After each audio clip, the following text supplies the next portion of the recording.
দূরত্ব ছিল এরকম যে আমার মারে ততটা বেশি পছন্দ করতাম না, কারণ তার একটা সমস্যা ছিল কি, সে আমার বোনের যে হাজবেন্ড ছিল তার সাথে একটা ফিজিক্যাল রিলেশন ছিল। মেমোরি নেই না, আপনার? আমার ছোটবেলা থেকে কোনো মনে ছিল না। শুধু এটাই মনে পড়ে যে আমার মার সাথে আমার বেশি দূরত্ব ছিল একটা কারণেই ছিল। আপনার বোনের বিয়ে হয়েছিল মানে কত বছর বয়সে? বোনের বিয়ে হয়েছিল কত বছর বয়সে এটা বলতে পারবো না, কিন্তু ওর বিয়ে ছিল ক্লাস 3-তে থাকতে। ক্লাস 3-তে থাকতে আপনার বোনের বিয়ে হয়েছিল? মানে কিভাবে এটা পসিবল? এই- আপনি কি জেনেছেন পুরো স্টোরিটা আমাদেরকে একটু বলেন তো। আমি পুরো ক্লিয়ার হয়েছে মানুষের কাছ থেকে যে আমার যে বোনের হাজবেন্ড ছিল ওনার সাথে আমার মায়ের একটা ফিজিক্যাল রিলেশন ছিল। এটা আপনি মানুষের কাছ থেকে শুনতেন? কার কার কাছ থেকে শুনতেন? এটা আমার নানুর কাছ থেকে শুনতাম, আচ্ছা। আমার খালাদের কাছ থেকে শুনতাম। আমরা তো আমার নানুদের ফ্যামিলিতে বড় হয়েছি, আমার দাদা বাড়ি বরিশাল। আপনার সামনে কিভাবে বলতো তারা? আমি জিজ্ঞাসা করতাম যে কি জিজ্ঞেস তার করতেন? ভাইয়া এরকম কেন করে। মার ভাইয়া এরকম কেন করে? হ্যাঁ, তখন আমারে বলতো যে তোর ভাইয়ার সাথে তোর মার সম্পর্ক আছে, প্রেম আছে। এইগুলো কারা বলতো? আমার খালা বলতো, নানু বলতো, মামিরা বলতো, এরা বলতো। তখন আমি বলতাম যে প্রেম কি জিনিস, তখন আমি ছোট ছিলাম, আমি ততটা হয়তো বা বুঝতাম না। ওকে।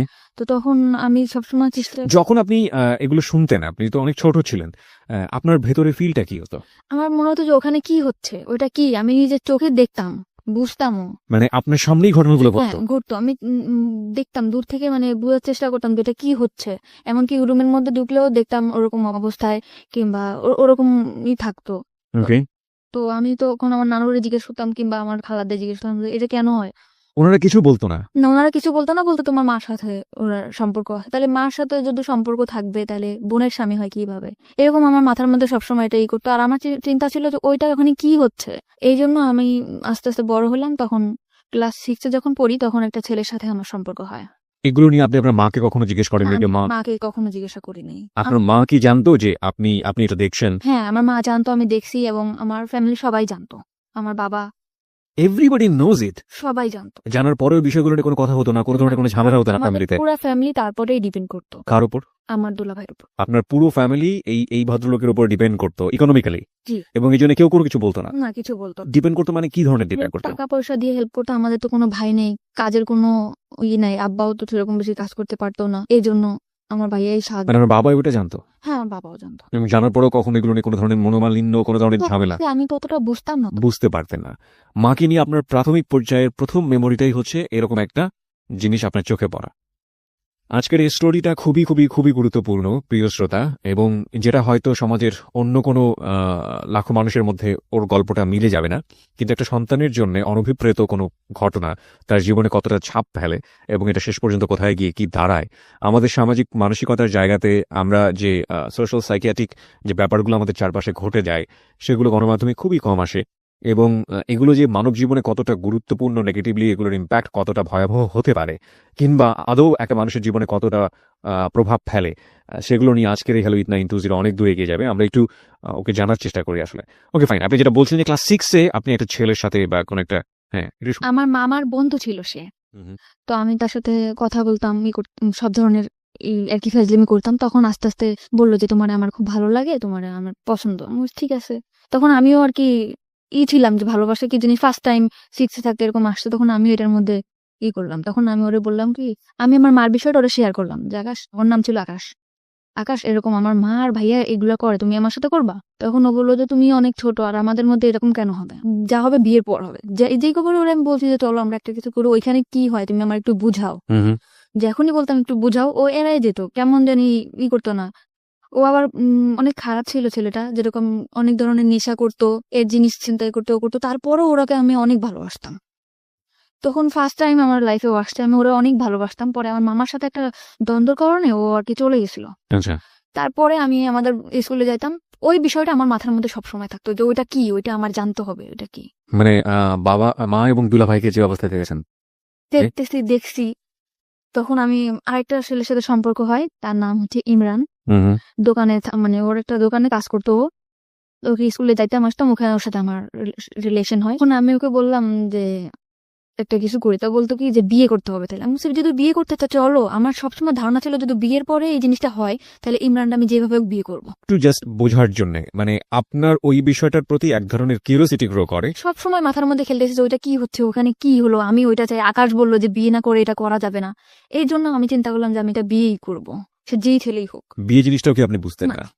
আপনি এই বিষয়টা মার সাথেও কখনো শেয়ার করেননি, বড় বোনের সাথেও কখনো শেয়ার না। করেননি। আমি কারোর সাথে শেয়ার করি নাই। কেন কারোর সাথে করেননি? আমি মার সাথেও কথা বলতাম না, বড় বোনের সাথেও কথা বলতাম না, খুব কম। বড় বোনের সঙ্গে কেন কথা সে বলতেন? সবকিছু জানতো তো। জানার পরেও সেই বিষয়গুলোর না। আপনি বুঝতেন ব্যাপারটা খারাপ? হ্যাঁ, অবশ্যই। কারণ যেখানে ঘরের আড়ালে হইতেছে, একটা কোণে হচ্ছে, অন্ধকারে হচ্ছে, তখন কেন এটা হবে না? আমার নানুদেরকে জিজ্ঞেস করলে বলতো যে এরকম, এরকম ভালো না। উল্টাপাল্টা কথা বলতো। তো এগুলো নিয়ে আপনার মার সঙ্গে নানুদের সঙ্গে কোনো ঝামেলা নানুর সাথে, খালার সাথে সবসময় প্রশ্ন করতাম, কিন্তু মার সাথে তত বেশি আমার মনে পড়ে না। হয়তোবা করছি কি করি নাই, কিন্তু আমার মনে পড়ে না যে মাকে কখনো প্রশ্ন করছি যে মা তুমি এটা কেন করছো। Curiosity, ultimate thing is curiosity, এবং এই কৌতূহলের কারণে আপনি একটা ছেলেকে প্রপোজ করলেন যে বিয়ে করবেন বা এরকম কিছু একটা, কারণ ও বলছিল যেগুলো বিয়ের পরে হয়, আপনার কিউরিওসিটির জায়গা থেকে। এ আমাকে বলছিল এটা বিয়ের পরে হবে। তো আমি বলছি ঠিক আছে, তাহলে আমি বিয়ে করতে চাই। ও ঘুরাইতে ঘুরাইতে 7 মাস কেটে গেল। 7 মাস পরে ওরা আমি খুব জোর করলাম যে আমাকে এখন বিয়ে করতেই হবে। তখন আমি বাসা থেকে পালাই গেলাম। পালাই ওর একটা ফ্রেন্ডের বাসায় গেলাম। যাওয়ার পরে সে রাত্রের বেলা অনেক দূর ওর ফ্রেন্ডের বাসা। ওদের বাসাও আমাকে নেয় নাই। মানে ও বেশি বড় না। দুজন মানে 2 বছরের বড় ছোট এরকম হবে। আর তত বেশি ভালো কাজও করে না যে আমার চালাইতে পারবে। তারপরেও ফ্যামিলির অমতে বিয়ে করছে আমার ওই যে ওর সাথে আপনার বয়সের ডিফারেন্স কত ছিল? 2 বছর। মাত্র 2 বছরে। তখন আপনি ক্লাস 6 এ পড়েন। তার মানে আপনার বয়স যদি 11 হয়ে থাকে তাহলে ওর বয়স 13 থেকে 14 বছর। না, তখন আমি ক্লাস 8 এ পড়ি। তখন আপনি ক্লাস 8 এ পড়েন। ওকে। তার মানে আপনিও নাবালিকা এবং সেও নাবালক বলা যেতে পারে। তখন আপনার চেয়ে 2 বছরের বড় হলে ওর বয়স 16 বছরের মতো হবে, আপনার তখন 14 মতো। ওকে, বলুন তারপর? তারপরে আমাদের ওই রাত্রেবেলা আমি ওরে বললাম যে এখন তো কিছু করতে পারো। তো বলতেছে যে হ্যাঁ অবশ্যই করতে পারি। তখন আমাদের মধ্যে একটা হলো। তখন আমি বুঝতে পারলাম যে এই জিনিসটা এইটাই। এটার মধ্যে তেমন কোনো কিছুই না, এইটাই। তখন আমি আমার মার প্রতি আমার তত আরো বেশি ক্ষোভ হইলো, ঘৃণা হইলো যে এই কাজটা তো হাজবেন্ড ওয়াইফ করতে পারে। তো আমার মা আর দুলাভাই কেন করবে? এরপরে ওর বাড়িতে নিয়ে গেল 3-4 দিন পর। ওর ফ্যামিলি থেকে মানতে চায় না, তারপরও মেনে নিল। মানে আপনি বিয়ে করার পর আপনার ফ্যামিলিতে জানালেন যে হ্যাঁ, আমার আপনি বিয়ে ফ্যামিলি থেকে তো অনেক ঝামেলা করতেছে। ওই যে আমার সে মামা আসে তো মনে করেন ওরে মারটা দিতে যেতেছে, এ করতেছে, ও করতেছে, ওর নামে কেস করবে। বিয়েটা আপনারা কোথায় করলেন? কিভাবে করলেন? বিয়েটা করছি কাজী অফিসে। আমার নিবন্ধনের কাগজও চাইছিল। ওর একটা বড় ভাইরা দিয়া আর কি 18 বছর করে নিছিল। হুম। তখন একটা কাজীরে দিয়ে আমার বিয়েটা করাইছিল। তারপর বাড়িতে আসলাম পরে আমার মা বললো ঠিক আছে মাইনে নেবো, তো তুমি বাসায় আসো। তো আমি বললাম ঠিক আছে আমি বাসায় আসবো। বাসায় আসতে বেড়াইতেছি তখন আমার মা ওরে খুব মার দিল। মার দেওয়ার পর আমি রাত্রে আবার চলে গেলাম। রাত্রে চলে গেলাম ওর বাসায়, যে মারাদুর যখন করছে আমি বাসাতেই থাকবো, আমার বাসায় আমি আর আসবো না। আমার ফ্যামিলির সাথে টোটাল যোগাযোগ বন্ধ। ওকে। হঠাৎ করে একদিন আকাশ আমার হাজবেন্ডের নাম্বারে ফোন দিছে যে আমি ওর মামা হয়ে কথা বলবো। আমার আকাশের প্রতি অনেক বেশি ভালোবাসা ছিল। আকাশ মানে তোমার ফার্স্ট লাভ? হ্যাঁ। ওকে। তখন আমার মা বাবা বললো যে তুই যদি আকাশের সাথে বিয়ে করতিস তাও মানে নিতাম, তো তুই ফিরায় আমরা একদম, তোর তো ছোটবেলা থেকেই স্বপ্ন ছিল, মানে আমার ইচ্ছা ছিল যে আমার একটা ফ্যামিলি হবে, সুন্দর শ্বশুর বাড়ি। আমি সবসময় গল্প করতাম যে আমার এরকম শ্বশুর বাড়ি হবে ওরকম। তখন বললো যে আকাশের সাথে বিয়ে কর, বিয়ে করার পরে তোর আমরা মানে নিব। তখন আমি বললাম যে ঠিক আছে। ইমরানটা কিন্তু আমি সত্যি ভালোবাসতাম না, শুধু ওই বিষয়টা জানার জন্যই আমি তার বিয়ে করছিলাম। মানে শুধু কিউরিওসিটি নিবারণ করার জন্য। My goodness. ওকে। পরে আমি আকাশে বললাম ঠিক আছে আকাশ আমি তোমার বিয়ে করবো, তুমি আমার বিয়ে করবা? তখন আমার মা ওরে শিখা দিল যে বলো যে হ্যাঁ বিয়ে করবো। তখন বললো যে হ্যাঁ অবশ্যই তোমার বিয়ে করবো, তোমার আমি ভালোবাসি না। তখন আমি আমার বাড়িতে চলে আসলাম। আসার পরে তার 4 দিন পর ডিভোর্স করলাম ওরে। মানে ডিভোর্স করলেন আপনি নিজের ইচ্ছে? আমি নিজে ইচ্ছা ডিভোর্স। জাস্ট এই কথাটা বলাতে ফ্যামিলি থেকে যে আকাশের ব্যাপারটা হলে হতো, হ্যাঁ, আপনি নিজে থেকে আমার ডিভোর্স মা করে দেন। বাবা সবাই বললো যে হ্যাঁ ঠিক। বাবা বলে নাই, বাবা কখনোই আমার কোনো কথার মধ্যে আসে নাই। মা বললো, বোন বললো যে ঠিক আছে ওর সাথে বিয়ে দেবো, তুই আয়। তখন আমি চলে আসলাম। আয়সা আমি বললাম ঠিক আছে তো আকাশের সাথে বিয়ে দাও। এখন আকাশের সাথে আমার বিয়ে দিতে চায় না। এখানে একটা বিষয় আপনাদেরকে একটু নোট করে প্রিয় শ্রোতা, আমাদের মানে পারিপার্শ্বিক এবং সামাজিক জায়গা থেকে সেক্সুয়াল এডুকেশন বা কি বলা যেতে পারে এটাকে, যৌন শিক্ষা আমরা যেটাকে বলি, সেটা প্রপারলি হয় না। এর কারণ আমাদের সোসাইটিতে এটাকে ট্যাবু মনে করা হয় এবং এটা একটা গোপন বিষয়। এটাকে নিয়ে কথাবার্তা বলা সন্তানদের সামনে কিংবা এই বিষয়টা নিয়ে এইভাবে ওপেনলি একটা কথা হতে পারে, এই বিষয়গুলো আমাদের সমাজের চোখে ভালোভাবে দেখা হয় না। কিন্তু কিউরিওসিটির জায়গাতে একজন নাবালিকা কিংবা একটা শিশু যদি এই বিষয়টি কোনোভাবেই ভুল ব্যাখ্যার শিকার হন কিংবা কিউরিওসিটির জায়গাতে তাকে যদি প্রপারলি এডুকেশনটা না দেয়া হয়, সেটা তার জীবনে আসলে কি হতে পারে সেটার একটা বেস্ট এক্সাম্পল হচ্ছে আমাদের আজকের এই পাখির জীবনের প্রথম পর্যায়ের একটা গল্প। শুধুমাত্র একটা অবৈধ সম্পর্ক, যেটা বোঝে না অবৈধ সেটাও সে বোঝে না, এরকম একটা সম্পর্ক দেখে তার ভেতরে কিউরিওসিটি হয়েছিল যে আসলে জিনিসটা কি, এটা আমি বুঝতে চাই, এবং তার জন্য সে বিয়ে করে ফেলেছে। না সে বিয়ে জানে, না সে শারীরিক কোনো সম্পর্ক জানে। আমি স্পেশালি থ্যাঙ্কস জানাই যে ইদানিং আমাদের শিক্ষাক্রমে ক্লাস 8-এর পাঠ্য বইয়ের পাশাপাশি এরকম বিশেষ করে সেক্সুয়াল এডুকেশনের জন্য একটি পাঠ্য বইয়ের ব্যবস্থা করা হয়েছে এবং যেখানে খুব সুন্দরভাবে বিষয়গুলোর ব্যাখ্যা দেওয়া হয়েছে শারীরিক জ্ঞান অর্জনের জন্য। কোনটা পজিটিভ কোনটা নেগেটিভ হলে কি ধরনের ক্ষতি হতে পারে এবং এটা কোন বয়সে গিয়ে কি করা উচিত, আমার মনে হয় এটা আমাদের বিশেষ করে এই ধরনের ঘটনা থেকে অনেকখানি বাচ্চাদেরকে দূরে রাখবে। তবে দিস ইজ রিয়েলি টাফ, কারণ যেই ব্যারিয়ারটা আমরা ভাঙার চেষ্টা করছি এতদিন, যে ধরনের একটা অবয়ের মধ্যে ছিলাম, এগুলো নিয়ে কথা বলা যায় না, এগুলো নিয়ে কথা বলা পাপ, এগুলো নিয়ে কথা বলা অন্যায়, এবং এই ধরনের ব্যাপারে ছেলেমেয়েদেরকে সামনে নিয়ে আসা, ছেলেমেয়েদের এই কিউরিওসিটিগুলো নিবারণ করা বা ওদের এইসব বিষয়ে কিউরিওসিটি দেখলে ওদেরকে দমিয়ে দেয়া, এই বিষয়গুলো মারাত্মক রকমভাবে টাফ করে দিবে আমাদের এই বিষয়টাকে। কিন্তু আমার মনে হয় যে যদি পজিটিভ কোনো রেজাল্ট আমরা পাই এবং পাওয়ার সম্ভাবনা যেহেতু আছে, সুতরাং এই জিনিসগুলোকে পজিটিভলি ছেলেমেয়েদের সামনে আনা উচিত। কোনটা ভালো কোনটা মন্দ সেটা তাদেরকে ক্লিয়ার করে বুঝিয়ে দেওয়া উচিত, নইলে গোপনে নিভৃতে এই ধরনের অসংখ্য ঘটনা সমাজে ঘটে যাচ্ছে যেগুলো আমরা কখনো ফোকাস করি না এবং অনেক সময় জীবনটাকে হেল করে দিতে পারে। বাই দ্য ওয়ে, আমরা ফিরছি আবার আপনার জীবনের গল্পে। তারপর আপনি ডিভোর্স করলেন এবং আপনাকে বললো যে না, বিয়ে দেবে না। তখন আমার ফ্যামিলি থেকে বললো, ওকে বিয়ে দেওয়ার মতো ছেলে হলো, ও এরকম খারাপ কাজ করে, চুরি করে, এটা করে ওটা করে, ওর সাথে বিয়ে দেবো না। তখন আমি বললাম যে তোমরা তো নিয়ে আসলে, আর আকাশকে তো আমি অনেক ভালোবাসি। তখন আকাশে বললাম, আকাশ বললো তুমি আমার সাথে পালাই যাবা, মানে ফোনে বললো। তো আমি বলছি ঠিক আছে, আমি তোমার সাথে পালাই যাবো। তো ওর সাথে আমি পালাই যাওয়ার জন্য পুরো প্রস্তুত। পরে আমি ওর সাথে পালাই গেছি। যাওয়ার পরে 3 দিন ওর একটা ফ্রেন্ডের বাসায় নিয়ে আমাকে রাখছে, বলছে যে বিয়ে করি নাই, বিয়ে করবো। তখন একটা কাগজ আমার কাছে নিয়ে আসছে, এনে বলতেছে এটা কোর্ট ম্যারেজ করতে হবে, তুমি এটার মধ্যে সাইন করো। তখন আমি ওটার মধ্যে সাইন করছি। হাজব্যান্ড ওয়াইফ যেভাবে থাকে ওইভাবে থাকার জন্য পুরো প্রিপারেশন নিছি, বাসা নিছি, এরকম থাকবো। তখন ওর আরেকটা মামা ছিল, মানে আমার মামারই বন্ধু এরা, জি। তার নাম ছিল সুমন। তখন ওই বললো তুমি যে এরকম বাসা টাসা নিছো, ওর সাথে কি তোমার বিয়ে হয়েছে? আমি বলছি হ্যাঁ। কয়েক ওইটা বিয়ের কাগজ না, এটা তোমার সাথে 1 বছরের কন্ট্যাক্ট ম্যারেজ করবে বলে বিয়ে করছে।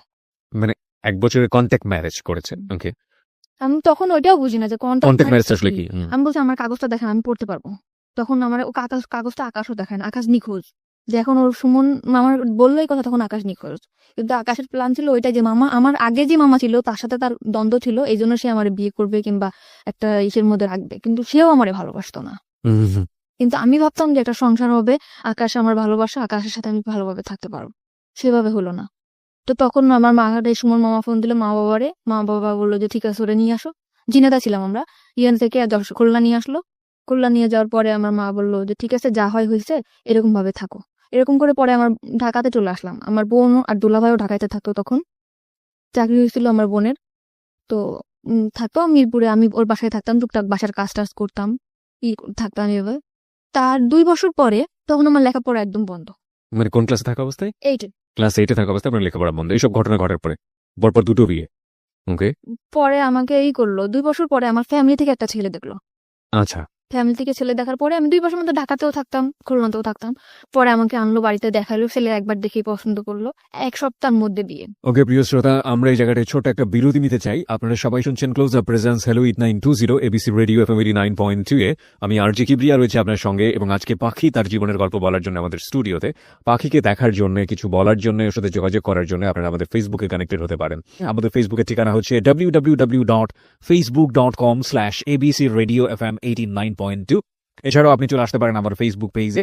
আমার ফেসবুকের ঠিকানা হচ্ছে facebook.com/kibria.rj, KEBRIA, স্পেলিংটা হচ্ছে KEBRIA.RJ, এবং পেজটিতে যাওয়ার পর আপনি লাইক দেওয়ার সঙ্গে সঙ্গে আমাদের হ্যালো 8920 মেম্বার হয়ে যাবেন। ফিরে আসছি ঠিক 3 মিনিট পর। Close Up presents Hello 8920. Close Up. The closer, the better. FM 89.2। Close Up presents Hello 8920. Close Up. The closer, the better. 3 minute পর প্রিয় শ্রোতা, আরো একবার ওয়েলকাম করছি ক্লোজ আপ প্রেজেন্স হ্যালো 8920-তে। আমি আরজি কিবরিয়া রয়েছে আপনার সঙ্গে, এবং আপনারা সবাই শুনছেন এবিসি রেডিও এফএম 89.2। আজকে জীবনের গল্প বলার জন্য এখানে রয়েছে পাখি।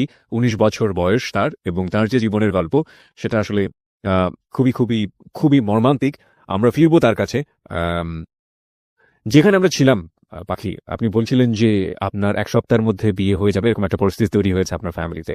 আর এই আমাদের গেস্টকে দেখার জন্য আপনারা ফেসবুকে আসতে পারেন। আমাদের ফেসবুকের ঠিকানা www.facebook.com/abcradiofm89.2।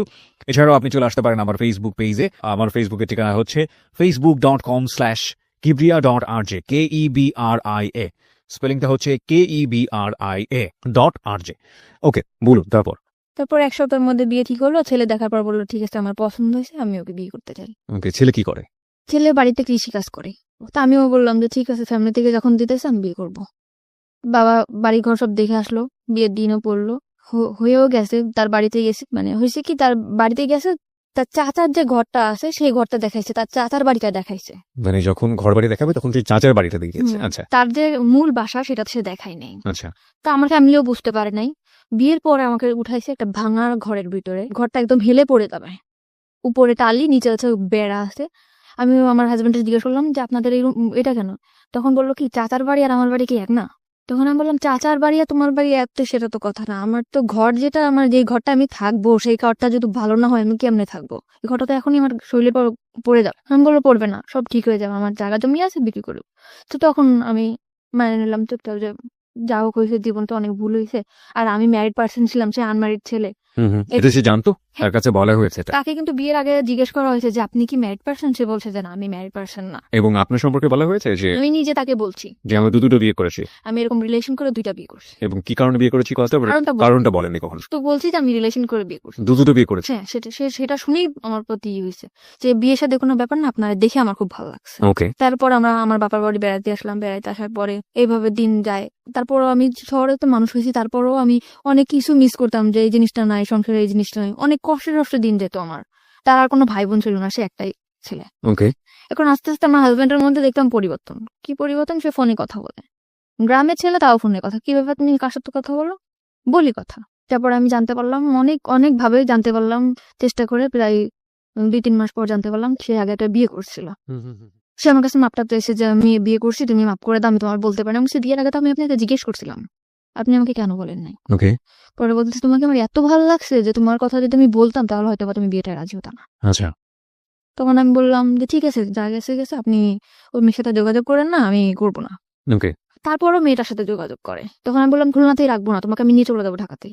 ঢাকা আসতে গেলে কিছু টাকা লাগবে, কিন্তু আমার বিয়ের মধ্যে কোনো কিছু দেয় নাই, শাড়ি গয়না যা দেওয়া লাগে, গয়নাগাটি কিছু দেয় না, এমনি শাড়ি চুড়ি লিপস্টিক এটা যা দেওয়া লাগে দিছে। এখন একটা রুলি দিছিল স্বর্ণের। তখন আমি মারে বললাম যে মা, এই রুলিটা আমরা বেশ বন্ধক রাখি, এখন ক্যাশ টাকা তো আমার কাছে কিছু নেই, বন্ধক রাখা আমি টাকাটা নিয়ে দিই, তুমি ও পরে চাকরি করে যখন টাকা ছাড়া যাবে তখন। তখন বললো যে ঠিক আছে চল বন্ধক রাখতে যাই। বন্ধক যখন রাখতে গেছি তখন আঙ্কেল আমারে বলে তুমি কি দুষ্টামি করতে আসছো আমার সাথে? কোন আঙ্কেল? মানে জুয়েলারির যে আঙ্কেল। ওকে বলছি কেন আঙ্কেল? বলতেছে যে অবশ্যই তুমি এটা এমনিটি স্বর্ণ রিয়াই না, তুমি বলতেছো এটা স্বর্ণের। আমি বলছি কেন, এটা আমার বিয়েতে দিছে, এটা কেন এমনিটি স্বর্ণ হবে? এটা স্বর্ণের পানিতে ধোয়া, এটা 6 মাস পর কালার যাবে। তখন আমি আমার হাজবেন্ডের ফোন দিলাম যে তুমি আমাদের মানে টাউন আছে, টাউনে আসো। তখন দোকানে নিয়ে গেলাম, যেটা কি এটা তো স্বর্ণের না। তো বলতেছে কে বলছে স্বর্ণের না, অন্য দোকানে চলো। তুমি কোন দোকানে যাবা? স্বর্ণপটির মধ্যে। পরে ওর যে দোকানে যাইতেছে সেই দোকানে একই কথা। তখন ও মানে ওর ঘাম বের হয়ে গেছে পুরা। পরে বলতেছে কি যে মাফ করে দাও, তোমার খুশি করার জন্য এটা করছি। তাও আমি মাফ করে দিছি ওরে। আমার ফ্যামিলি থেকে মোটে রাজি না যে এরকম এখন থেকে এই ছেলে এরকম করতেছে, তা ভবিষ্যতে সে কি করবে। তখন আমি তারপরও ঢাকাতে নিয়ে আসলাম, নিয়ে আমার বোনের কাছে রেখে গেলাম, ভাইয়া ওর একটা চাকরি দিতে। ওরা চাকরি দিল। ওর আগরাতে চাকরি হতে গেলে রক্তের গ্রুপ পরীক্ষা করতে হয়, গ্রুপ পরীক্ষা করাইলো, টাকা পয়সা যা লাগে সব ভাইয়া দিল, ম্যাচ ঠিক করে দিল। ভাইয়া মানে আপনার দুলা ভাই? সেই দুলাভাই। ওকে মানে আমাদের ফ্যামিলিতে সে খুব কেয়ার করে। তারপরে চাকরি দেওয়ার পরে চাকরি থাকলো আমার টাকা পয়সা দেয় না। ভাইয়ার শুধু একই কমপ্লেন যে ও নাকি ফোনে কথা বলে। আমি বলছি ফোনে তো আমার সাথেও কথা বলে। তারপর আমার ভাইয়া বললো যে ঠিক আছে তুইও ঢাকাতে চলে। তখন আপনি কোথায় ছিলেন? আমি আমার মার বাড়িতে ছিলাম, খুলনাতে ছিলেন। জি তখন আমি ঢাকাতে চলে আসলাম, ভাইয়ার বাসায় থাকতাম। ও ছুটি সেটা পাইলে আসতো, ভাইয়ার বাসায় থাকতাম করতাম। তারপরে আমি বললাম যে ঠিক আছে, ভাইয়ার বাসায় তো মানে গেস্ট যে রুমটা, ড্রয়িং রুমটা যেটারে বলে, ওইটা তো ভাইয়াদের ছুপা নাই, ওটা তো খালি আসতো, ওখানে আমরা একটা পর্দাটা নাই, ওখানেই আমরা সংসার করা শুরু করি। বললো ঠিক আছে। আমাদের মানে ওর রুম নেওয়ার মতো এত বেশি টাকা বেতন পাইতো না, মাত্র 7,000 টাকা বেতন পাইতো। তখন ভাইয়া বললো ঠিক আছে, এই কয় টাকা বেতন পাই তো আর বাইরে থাকা সম্ভব না, তো তোরা আমাদের এখানেই থাক, খাওয়া থাকা পাবো 3,000 টাকা দিবি তোরা দুজনে। তো শুধু খাওয়া থাকা, এছাড়া আমি যে তার ওয়াইফ, একটা কোনো কসমেটিক বা কোনো ড্রেস এগুলা কিছুই দেয় না। তখন আমার বোন বলে যে আমার বোনটা ভালোভাবেই মানুষ হয়েছে, তো তুমি এরকম ওর কিছু দেও না কেন? বলে এটা আমাদের ফ্যামিলি ব্যাপার। তা আমি বললাম ব্যাপার ঠিক আছে, তুই কিছু বলিস না। ভাইয়া তখন আমার ড্রেস যা লাগে দেয়। 7,000 টাকাতে স্যালারি পাইতো, 3,000 টাকা বোনটা দেওয়ার পরে যে কটা টাকা তো বাড়ি পাঠাই দিত। মানে ও বাড়িতে অনেক দেনা ছিল। আচ্ছা আচ্ছা তো আমি বলতাম যে কবে শেষ হবে, আর আমাদের ঢাকায় আসতে আমরা কি আজীবন ঢাকাতে থাকবো? তোমার বাড়িতে একটা ঘর নাই, ঘর এরকম টুকটাক আর কি ঝগড়া হতো প্রায়। হাজবেন্ড ওয়াইফ যেটা ভালোবাসে এটা কখনো আমি পাইতাম না। আচ্ছা সবসময় মানে চিন্তা করতে কি এত চিন্তা করো তুমি চিন্তা করে তো কোনো কিছু বের করতেই পারো না। তখন আমার দুলাভাইরে বললাম ভাইয়া আমার একটা চাকরির ব্যবস্থা করে দাও। তো বললো যে এই এই তো তুই পাশ করিস না, এই যে পরীক্ষা দিয়ে পর চলে আসছিস, তোর কি চাকরি দিব? তো ভাইয়ারা সবসময় বলতাম যে একটা চাকরি দিয়ে দাও, একটা চাকরি দিয়ে দাও। তখন ও যে কোম্পানিতে চাকরি করে, ফরেনার কোম্পানিতে, ওর একটা ম্যাডাম ছিল। তো ওই ম্যাডামটা বাচ্চা কাচ্চা হইতো না, তার হাজবেন্ডও বাইরে থাকতো, সে এখানে একা থাকতো। তা আমারে তার কাছে রেখে আসছিল, মাসে 5,000 টাকা স্যালারি দিবে, অল টাইম তার সাথে থাকতে হবে। ওকে। তো এরকম আমি থাকতাম, তখন আমার হাজবেন্ড সে ডাইরেক্টলি বলতেছে বাসায় কাজে দিছে, নেই করছেন, কিন্তু আমি বাসায় কাজ করতাম না, শুধু তার সাথে থাকতাম। সাথে থেকে আপনার কাজটা কি ছিল? তার যেরকম ল্যাপটপটা, ক্যারি করা। হ্যাঁ, এটা আমি নিতাম, কিংবা হাতে কোনো পার্স আছে এটা আমি নিয়ে ওনার সাথে সাথে থাকতাম, কারণ ওনার একা একা থাকতে পারতো না। উনি যেখানে যেত আমাকে নিয়ে যেত, আমাকে বেশ বলতো যে আমার বোন। ওনারা ইংরেজিতে কি বলতো আমি জানি না, আমার খুব সুন্দর সুন্দর ড্রেস কিনে দিত, এই যে ওনার সাথে যেটা পরে আমি বেরোতে পারতাম, ওকে। এরকম করে ওনার মতো করে উনি রাখতো। তখন আমার হাজবেন্ড আমার ভাইয়ের সাথে অনেক অশান্তি করলো। তখন আমার ভাইয়া বললো ঠিক আছে, তোমার চাকরি করতে হবে না, তুমি চলে যাও। হুম। তখন আমি বললাম যে ঠিক আছে, আমি চাকরি করবো না। তখন আমি বলতাম যে আমার কোনো কাজও করতে দিলা না, তোমার হেল্প করবো তাও তুমি করতে দিলা না। হুম। আমি তাই কিন্তু হেল্প করতাম। আমি যে 5,000 টাকা পাইতাম তার থেকে 2,000 টাকা ওরে আমি দিতাম, আর 3,000 টাকা আমি রাখতাম। আচ্ছা।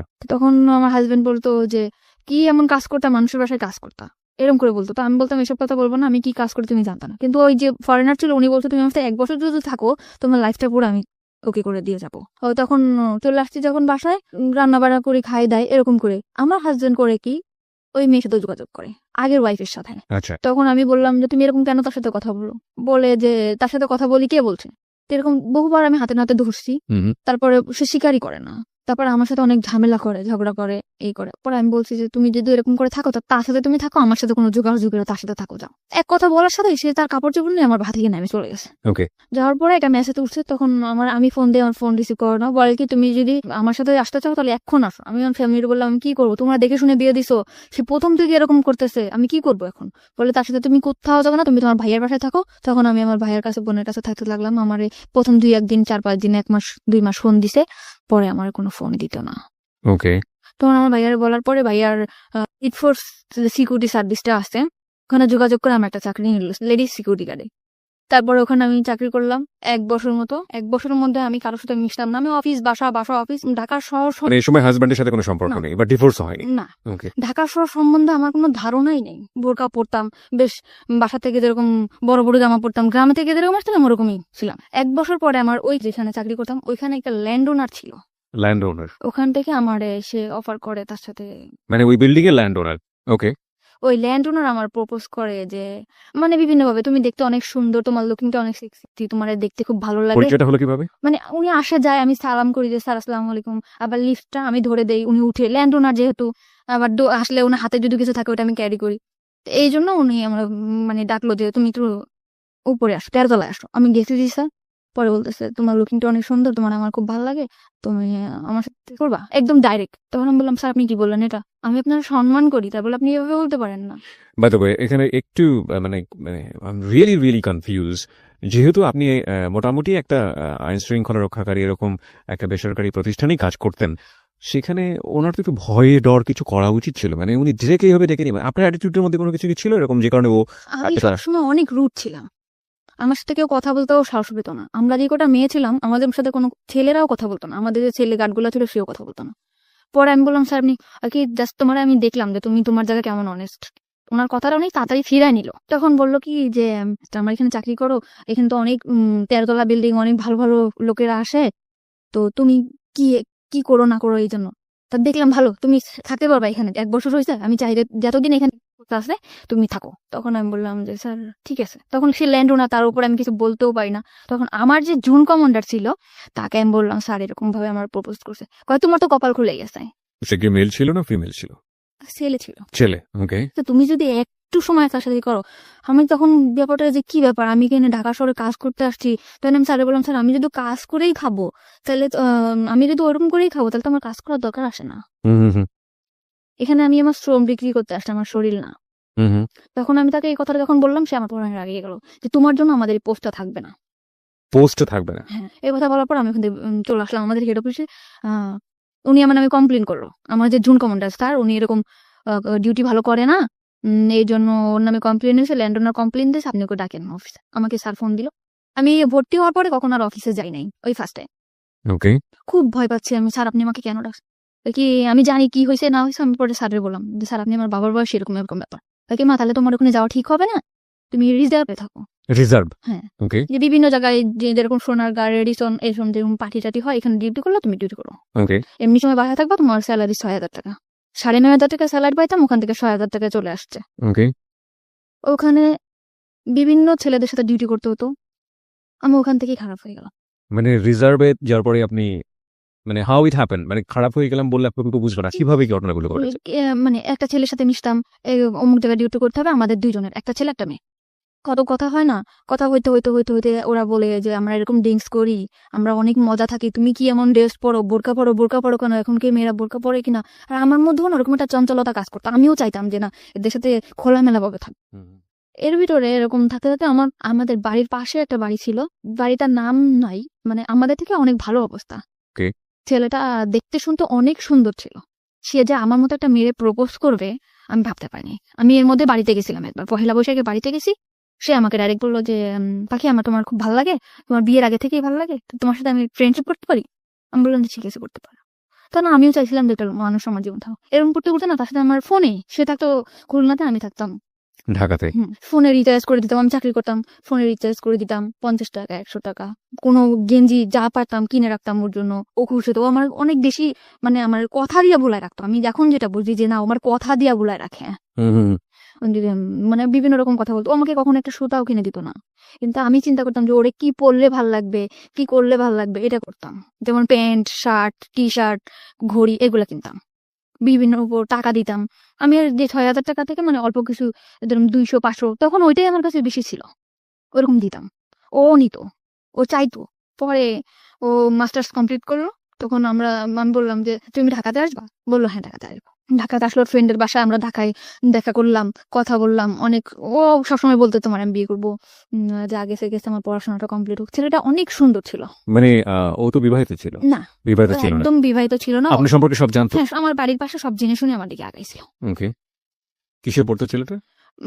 তখন মাস্টার্স করতেছে। মাস্টার্স করছে, আর আপনি দিকে ক্লাস 10ও পাস করেন? না, ওকে ঠিক আছে, তখন আমার হয়তো ওটা আবেগ ছিল, আমি বুঝতাম না যে ও যেরকম আমার দিকে আগাইছে, আমি ভাবতাম মনে হয় সত্যি সত্যি ও আমার ভালোবাসে। এখানে একটা বিষয় একটু নোট করছি প্রিয় শ্রোতা, আজকের স্টোরিটা এতটাই বেশি সেন্সিটিভ, আমাদের সামাজিকতার জায়গা থেকে আজকের অতিথির পুরো ফেসটুকু আমরা ফেসবুকে দেখাতে পারবো না, কিন্তু একজন মাস্টার্স পড়ুয়া একটা ছেলে একটা ক্লাস 8 পড়ুয়া একটা মেয়ের প্রতি এফেক্টেড হতে পারে কি কারণে, কতটুকু সৌন্দর্য একজন মেয়ের মধ্যে থাকলে এ ধরনের ঘটনা ঘটতে পারে, ততটুকুই সুন্দর ও আসলে, এবং অ্যাবসলিউটলি শি ইজ বিউটিফুল। কিন্তু আমরা আমাদের গল্পের জায়গাটা থেকে আমরা পারছি না ওর পুরো মুখ অবয়বটা আপনাদেরকে দেখাতে।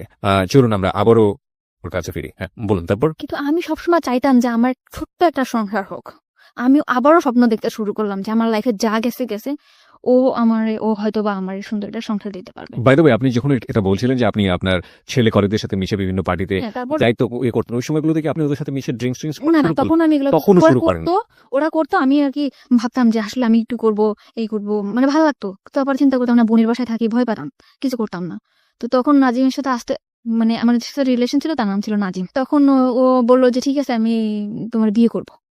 আবার স্বপ্ন দেখতে শুরু করলাম যে আমার ছোট একটা সংসার হবে, আমরা অনেক প্ল্যানিং করলাম যে আমাদের একটা মেয়ে বেবি হবে, এরকম বাসা নিব, তুমি তো এরকম সুন্দর, আমাদের বেবিটাও হয়তো, অনেক ভাবে প্ল্যান করলাম। পরে আস্তে আস্তে দেখি কি ও ফোনে আমার সাথে তত সময় দেয় না, ফোনে ততটা সময় দিচ্ছে না। কিন্তু কোন ও তো আপনার সম্পর্কে সমস্ত কিছু জানতো, বিশেষ করে দুটো বিয়ে হয়েছে আপনার, এরকম ভাবে আপনি সংসারও করেছেন এবং আমার ফ্যামিলি অবস্থা সবই জানে। সব জানতো। ও কি শুধুমাত্র আপনার সঙ্গে প্রেমের সম্পর্কই ছিল নাকি আলাদা এক ধরনের ইন্টেনশনও ছিল, ফিজিক্যাল ফিজিক্যাল রিলেশন কোনো ধরনের কোনো ইন্টেনশন ছিল না? ওকে বলুন তারপর। আমি ফোনে টাকা ঢুকাই দেই, ও ফোনে কথা বলে অন্য মেয়ের সাথে। তা আমি ওর ফোনে টাকা ঢুকাই দিলেও আমি ওর ফোনটা রিসিভ করতাম না, কারণ আমি যে কোম্পানিতে চাকরি করতাম ওখান থেকে ফোন আমাকে দেওয়া হয়েছিল, মানে ওখান থেকে আমি ফোন করলে বিল পাইতো। ওকে তো ওই ফোনটাতে আমি ওকে ফোন করতাম অল টাইম, কখনো ওর ফোন আমি রিসিভ করি নাই। চিন্তা করতাম বেকার, কি করবে, ওরা আমি টাকা দিই, ও বন্ধু বান্ধব আমার ফোন দিত, যে বলতো জানি আজকে না আমার ফ্রেন্ডের সাথে আমার পার্টি দিতে হবে, আমার কটা টাকা দিবা, 500 টাকা দাও না। ওকে তখন আমি এভাবে সবসময় টাকা পয়সা দিতে থাকতাম। পরে একটা সময় বললাম, আমার ফ্যামিলি থেকেও জানাজানি হয়ে গেল ব্যাপারটা, যে তুই আবারও একটা ছেলের দিকে এরকম করে পড়তেছিস, তোর হাজবেন্ড আছে এরকম আছে। তখন আমি আমার ফ্যামিলির বকাবকি শুরু করলাম, কি হাজবেন্ড, তোমরা কি দেখে দিছে এই করছো। তখন না যে আস্তে আস্তে দূরে সরে যেতেছে, আমার বলতেছে ডাইরেক্ট, বলতে তুমি আমার ফোন করবা না, কখনো ফোন দিবা না, কোনো কারণ ছাড়াই।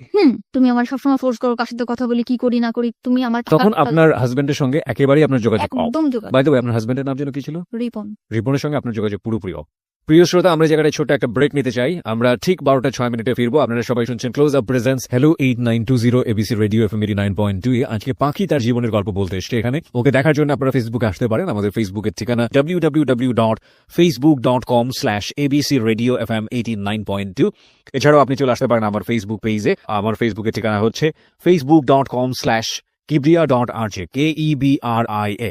স্পেলিংটা হচ্ছে KEBRIA.RJ। ফিরে আসছি ঠিক রাত 12:06।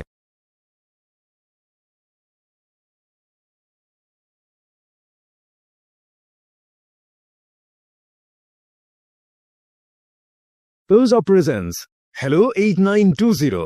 Close Up. The closer, the better.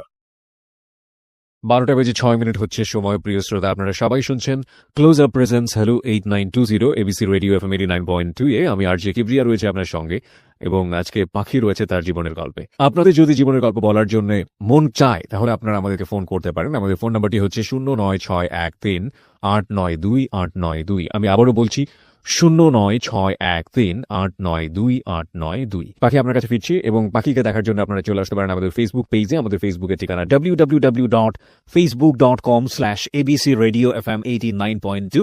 এছাড়াও আপনি চলে আসতে পারেন আমার ফেসবুক পেজে। আমার ফেসবুকের ঠিকানা হচ্ছে facebook.com/kibria.rj KEBRIA।